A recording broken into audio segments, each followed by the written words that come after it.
उषा देवी की दो बहुएं नीलम और कविता। बड़ी बहू नीलम के दो बच्चे थे और छोटी बहू कविता की शादी को 1 साल होने वाला था। नीलम बड़ी थी इसलिए अपनी आदत के हिसाब से हर जगह अपना रुतबा दिखाने की उसकी आदत थी। वो कविता को आगे बढ़ने ही नहीं देती थी। कविता, रोटियां भी रहने दो, मैंने बाहर वेज बिरयानी सबको सर्व की है। पर भाभी, बुआ जी तो रोटी मांग रही थी, उन्होंने कहा कि वो चावल नहीं खाती हैं। मैंने कहा ना अभी रुक जाओ, रोटियां जरूरत होगी तो बना लेंगे। भाई दूज का त्योहार था, घर में सब मेहमान आए हुए थे, इसलिए उषा देवी की दोनों बहुएं रसोई में दोपहर का खाना बना रही थी। नीलम ने वेजिटेबल बिरयानी बनाई थी और वो सबके सामने अपनी उसी बिरयानी के गुण गा रही थी, जैसे कि अपने मुंह में या मिट्ठू बनने वाली बात हो। बुआ जी, थोड़ी और बिरयानी लीजिए ना, मुझे लगता है आपको बिरयानी पसंद नहीं आई। नहीं नहीं बहू, तुम्हारे हाथ का खाना तो मुझे बहुत पसंद है, बहुत ही स्वादिष्ट खाना बनाती हो तुम, पर मैं ज्यादा चावल नहीं खाती हूँ। रुको ननद जी, मैं अभी रोटी मंगवाती हूँ। कविता बहू, क्या हुआ, रोटी बनी नहीं क्या अभी तक? मैं खुद ही देख कर आती हूँ। उषा देवी रसोई में जाती है तो कविता रसोई में रोटी बनाने की जगह मीठी सेवई बना रही थी। उषा देवी को गुस्सा आ गया और उन्होंने कविता की डांट लगा दी। क्या बात है कविता बहू, इतनी देर से बुआ जी रोटी का इंतजार कर रही हैं और तुम यहाँ सेवई बना रही हो। अरे पहले उन्हें रोटी तो पूरी खिला लेती, तुम्हें पता है कि वो चावल कम खाती हैं और मैंने तुम्हें स्पेशली यहाँ रोटी बनाने के लिए भेजा था। माँ जी, वो नीलम भाभी ने मुझे। कविता, तुम रहने दो, मैं रोटियां सेक देती हूँ। माँ जी आप बाहर जाओ, मैं जल्दी जल्दी रोटी सेक कर लाती हूँ। पहली बार कविता को एहसास हुआ कि नीलम उसके साथ सही नहीं कर रही है। उस दिन उसने ठान लिया कि वो देवरानी है तो क्या हुआ, पर इस तरह से जेठानी का गलत व्यवहार भी तो वो सहन नहीं कर सकती ना। अब वो चौकन्ना रहने लगी। जब भी नीलम अपने आप को आगे करती तो कविता भी पीछे नहीं हटती, पर वो इस बात का जरूर ध्यान रखती थी कि नीलम उसकी जेठानी है तो उसका मान सम्मान भी बना रहे। एक दिन उषा देवी की बहन और बेटी उन सबके साथ बाजार गई। उषा देवी की बहन की लड़की किरण की शादी थी तो वो सब उसी की शादी की शॉपिंग के लिए गई हुई थी। मौसी जी, ये लहंगा किरण पर बहुत अच्छा लगेगा। क्यों किरण? नीलम भाभी, कविता भाभी जो प्याजी कलर का लहंगा दिखा रही है वो भी बहुत अच्छा है। आजकल प्याजी रंग बहुत इन है, मैंने बहुत सारी एक्ट्रेस को देखा है, वो आजकल इसी कलर के लहंगे अपनी शादी में पहन रही हैं। इसमें फोटोग्राफ्स बहुत अच्छे आते हैं। एक काम करना किरण, तुम दामाद जी के भी सेम कपड़े ही बनाना, बहुत सुंदर लगेंगे। और वो जो मैंने पार्लर वाली तुम्हें बताई है ना, वो इतना सुंदर मेकअप करती है ना कि तुम बहुत सुंदर लगने वाली हो। सच कविता भाभी, आपने तो मेरी शादी की बहुत ही बढ़िया शॉपिंग करवा दी है। अरे भाभियां होती ही इसीलिए हैं कि अपनी ननद का ख्याल रख सके। सच कविता, तुम्हारी चॉइस बहुत अच्छी है।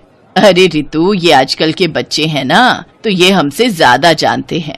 कविता भाभी, आप सामने मेरे साथ उस शॉप पर चलना, मुझे वहाँ से अपनी जीन्स के साथ अच्छा सा टॉप भी लेना है। मुझे धीरज ने बोला था कि अगर हम हनीमून पर जाते हैं तो जीन्स भी आप समझ रहे हो ना भाभी? मैं सब समझ रही हूँ किरण, बहुत अच्छा लगता है ये सब शॉपिंग करना, खट्टी मीठी यादें बन जाती हैं। नीलम बुरी तरह से चिढ़ चुकी थी क्योंकि सब कविता को ही महत्व दे रहे थे। तभी नीलम का बेटा आइसक्रीम की जिद करने लगता है। मम्मी, मुझे आइसक्रीम लेनी है। Mummy mummy. नहीं लेनी आइसक्रीम, मैंने कहा नहीं लेनी।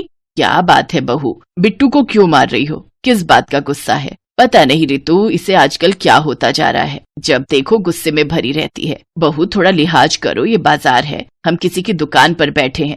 अरे बहू छोड़ो, भी बच्चा है, कोई बात नहीं। आओ देखो जरा, मेरे लिए भी एक साड़ी पसंद कर लो। लाओ, गुड़िया को मेरी गोदी में दे दो। नीलम गुड़िया को अपनी सास की गोदी में दे देती है। वो लोग साड़ी देखने लगते हैं। कुछ देर बाद जब कविता किरण के साथ वापस लौटती है तो उस समय सबका ध्यान बिट्टू की तरफ जाता है। बिट्टू वहाँ नहीं था। बिट्टू, बिट्टू कहाँ गया? बिट्टू, कविता, किरण, तुम दोनों ने बिट्टू को देखा दुकान से बाहर कहीं जाते हुए? नहीं भाभी, दुकान के बाहर तो हमें बिट्टू कहीं नहीं दिखा। रुको मैं देखती हूँ, क्या पता बाहर खड़ा हुआ हो। सब लोग बिट्टू को ढूंढने लगते हैं पर बिट्टू कहीं भी दिखाई नहीं देता। नीलम के साथ साथ सबका रो रो कर बुरा हाल था। तभी कविता के मोबाइल पर एक अननोन नंबर से फोन आता है। हेलो, कौन? चाची मैं बोल रहा हूँ। बिट्टू, चाची मैं अंकल के साथ खड़ा हूँ। अंकल के साथ? बेटा अंकल को फोन दो। जी, आपका भतीजा मेरे पास ही खड़ा है, वो बिल्कुल सेफ है, आप इस जगह पहुँच जाइए। सब लोग घबराकर उस जगह पर पहुँचते हैं जहाँ बिट्टू उस आदमी के साथ खड़ा था। बिट्टू, मेरा बच्चा, तू ठीक तो है ना? हाँ मम्मी, मैं बिल्कुल ठीक हूँ। वो एक चोर अंकल मुझे आइसक्रीम दिलाने ले जा रहे थे, मैं उनके साथ जा रहा था, तभी इन अंकल ने मुझे रोक लिया और उसकी खूब पिटाई की, वो यहाँ से भाग गया। जी, आपका बेटा बिट्टू बिल्कुल ठीक है, वो बदमाश भाग गया, वो तो मेरी नजर पड़ गई और मैंने उसे पकड़ लिया। आपका बेटा बहुत समझदार है, इसे बाकी फोन नंबर तो याद नहीं थे पर अपनी चाची का नंबर याद था, इसलिए मैंने तुरंत इनके नंबर पर फोन मिलाया। आपका बहुत बहुत शुक्रिया बेटा। सब लोग बिट्टू को लेकर घर आ जाते हैं। नीलम को सारी बात समझ में आ जाती है। कुछ दिन पहले बिट्टू कविता के साथ बैठा था तो कविता उसे अपना मोबाइल नंबर याद करवा रही थी और बिट्टू को इसमें बहुत मजा आ रहा था। बिट्टू नीलम के फोन से कविता के नंबर पर बार बार डायलिंग कर रहा था। मजाक मजाक में ही सही, पर बिट्टू को इसी बहाने अपनी चाची कविता का नंबर याद हो गया था। ये क्या खेल बना रखा है कविता? पढ़ने वाला बच्चा है, तुम इसे मोबाइल की आदत डाल रही हो। चलो बिट्टू, पढ़ाई करनी है। नीलम को सब कुछ याद आ जाता है और वो बहुत शर्मिंदा होती है। उसकी आंखों में आंसू थे। आई एम सॉरी कविता, मुझे माफ कर दो। मैंने तुम्हें समझने में बहुत बड़ी गलती की। तुम सचमुच सबका कितना ख्याल रखती हो। भाभी, आप सबका ख्याल रखना तो मेरा फर्ज है, और आप सब भी तो कितने अच्छे हो, मेरी इतनी केयर करते हो। मम्मी भूख लगी है बहुत जोरों की। शाम हो रही है, सब लोग घर आने वाले होंगे, जल्दी से खाना बना लो। मेरे राज दुलारे गुड्डे को भी भूख लगी है।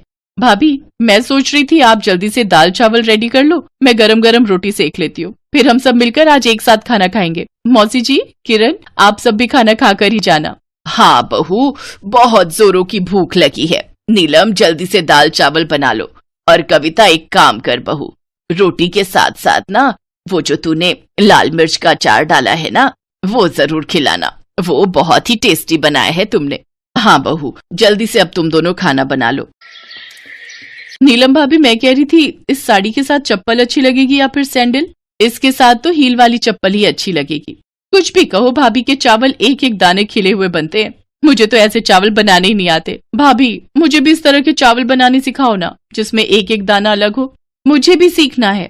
और फिर इस तरह हंसते और खट्टी मीठी बातें करते हुए देवरानी जेठानी दोनों एक दूसरे के गले लग जाती हैं।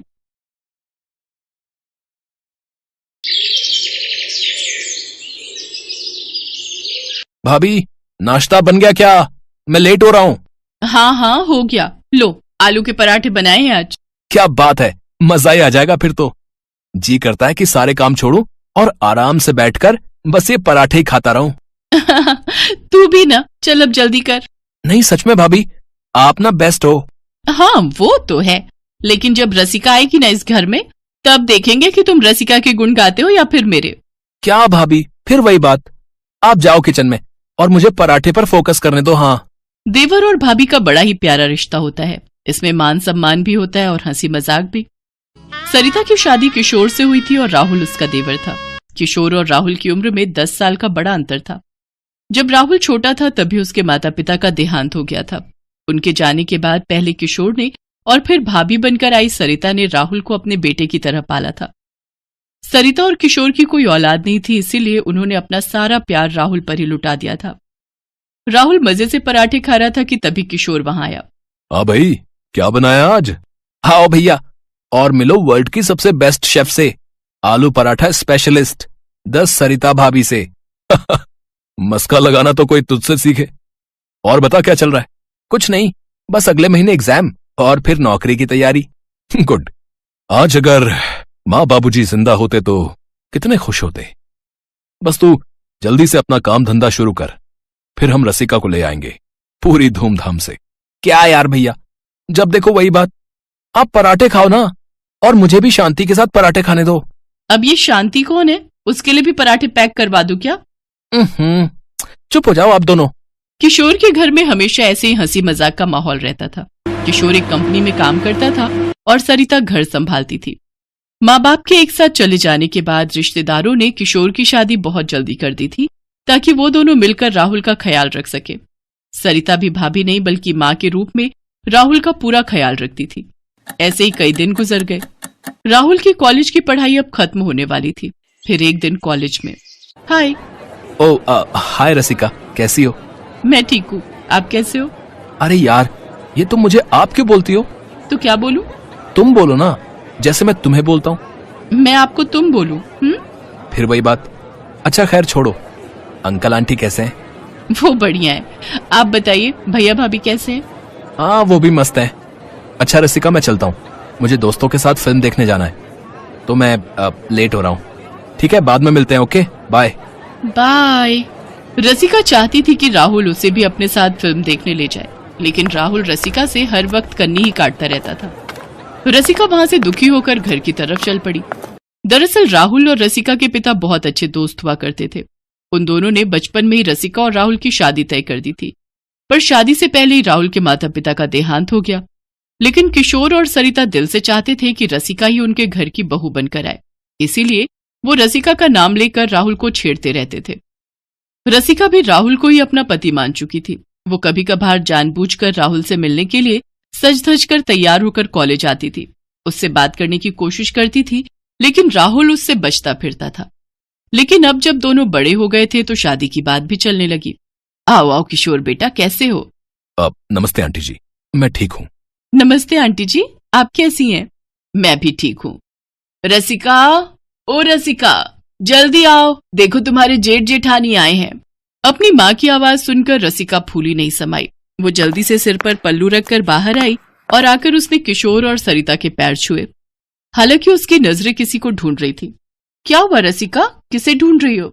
जी किसी को नहीं, मैं चाय लाती हूँ। रसिका की बात सुनकर वहां सभी लोग मुस्कुरा दिए। तभी किशोर ने कहा, आंटी, अब वक्त आ गया है, हमें जल्दी से अपनी जिम्मेदारियां निभा देनी चाहिए। हाँ बेटा, मैं भी यही चाहती हूँ। मेरी तबीयत भी ठीक नहीं रहती, डॉक्टर भी जवाब दे चुके हैं। जिस शुगर ने रसिका के पापा को निकल लिया वही अब मुझे भी मार रही है। अब तो इंसुलिन भी कोई काम नहीं करता है। हिम्मत रखिए आंटी जी, सब ठीक हो जाएगा। हाँ बेटी, बस रसिका तुम्हारे घर चली जाए, उसके बाद तो भगवान मुझे कभी भी उठा ले, कोई दुख नहीं। उसी दिन पंडित जी से बात कर शादी की तारीख तय कर दी गई। ये देखकर रसिका की खुशी का ठिकाना नहीं था, लेकिन घर आकर जैसे ही ये बात किशोर ने राहुल को बताई तो वो बहुत नाराज हो गया और गुस्से से बोला, भैया भाभी, मुझे रसिका से शादी नहीं करनी है। ये क्या बोल रहा है राहुल? पर माँ बाबूजी की यही इच्छा, और मेरी इच्छा का क्या? मुझे रसिका पसंद नहीं है, साफ बात ये है। क्या बुराई है उसमें? सुंदर है, संस्कारी है और... आप समझ नहीं रही हो भाभी, वो सीधी सादी बहन जी टाइप लड़की है, हमारी नहीं जमेगी। देख राहुल, तेरी शादी तो रसिका से ही होगी, वरना याद रखना वो वसीयत वाली बात। वसीयत का नाम सुनते ही राहुल चुप हो गया।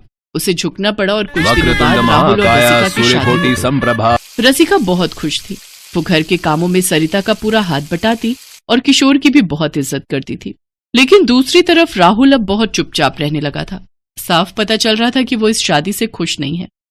फिर एक दिन डाइनिंग टेबल पर, राहुल, वो वकील साहब आएंगे शाम को, तुम्हारे साइन चाहिए उन्हें 3-4 कागजों पर। अब ठीक है भैया, मैं कर दूंगा, अभी ऑफिस जा रहा हूं। दरअसल किशोर और राहुल के पिता शंभुनाथ एक वसीयत छोड़ गए थे। उसके मुताबिक राहुल को उनकी जायदाद का आधा हिस्सा उसी दिन मिलेगा जब वो रसिका से शादी करेगा। रसिका से शादी के बाद किशोर ने उसी दस्तावेज के बारे में राहुल से बात की थी। शाम को वकील आया और उसने राहुल से पेपर्स पर साइन भी करवा लिए। अब शंभुनाथ की आधी जायदाद का मालिक राहुल बन चुका था। कुछ दिन बाद एक सुबह जब सब लोग उठे तो रसिका के तेज तेज रोने की आवाज सुनाई थी। उसके हाथ में एक चिट्ठी थी जो राहुल उसके लिए छोड़कर कहीं चला गया था। उस चिट्ठी में राहुल ने लिखा था कि वो रसिका से शादी करने से पहले एक दूसरी लड़की से शादी कर चुका था जो पहले से ही उसकी गर्लफ्रेंड थी, और उसने सिर्फ अपने पिता की जायदाद पाने के लिए रसिका से शादी की थी, और अब वो अपना सारा हिस्सा लेकर अपनी पहली पत्नी को साथ लेकर विदेश जा रहा था। किशोर ने फौरन राहुल को फोन किया, मगर राहुल ने उसका फोन नहीं उठाया। उल्टा ये मैसेज कर दिया कि अब से उसका ना तो रसिका से कोई रिश्ता है और ना ही किशोर और सरिता से। ये क्या किया राहुल, ऐसा कैसे कर दिया तूने? जरूर हमारी ही परवरिश में कोई कमी रह गई होगी, वरना वो कभी ऐसा नहीं करता। नहीं भाभी, आप अपने आप को मत कोसो। मेरी किस्मत खराब है जो मेरे आते ही ये घर टूट गया। रोती बिलखती रसिका को किशोर और सरिता ने सहारा दिया। राहुल के धोखे की बात रसिका की माँ बर्दाश्त नहीं कर पाई और वो भी चल बसी। इस बात को कई महीने गुजर गए। अब तो राहुल ने विदेश में जाकर अपना नंबर भी बदल लिया। इधर रसिका ने भी एक ऑफिस में नौकरी शुरू कर दी। धीरे धीरे पूरा साल गुजर गया, लेकिन राहुल लौट कर नहीं आया। किशोर और सरिता समझ गए थे कि अब राहुल कभी नहीं लौटेगा। फिर एक शाम जब रसिका अपने ऑफिस से लौटी तो वो हैरान रह गई। किशोर और सरिता उसके कलीग हरीश के साथ बैठे थे। हरीश जी आप? हाँ रसिका, हरीश को हमने ही बुलाया है। रसिका, हरीश से हमारी फोन पर बात हुई थी। ये तुम्हें पसंद करते हैं और तुमसे शादी करना चाहते हैं। पर भाभी, ये नहीं हो सकता। क्यों नहीं हो सकता?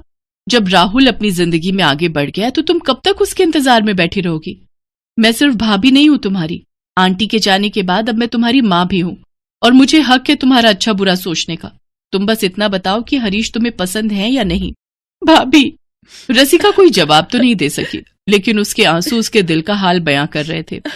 उसकी भावनाओं को सरिता ने समझ लिया और फिर, रसिका, भले इस घर में तुम मेरी देवरानी बनकर आई थी, लेकिन अब तुम मेरी बेटी हो।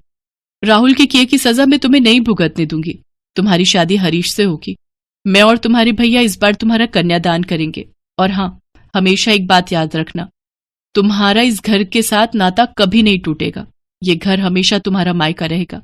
इतना कहकर सरिता ने रसिका को गले से लगा लिया। रसिका रोई जा रही थी, लेकिन उसे यह विश्वास भी हो गया था कि अब इसके बाद उसे रोना नहीं पड़ेगा, क्योंकि ना तो वो अनाथ थी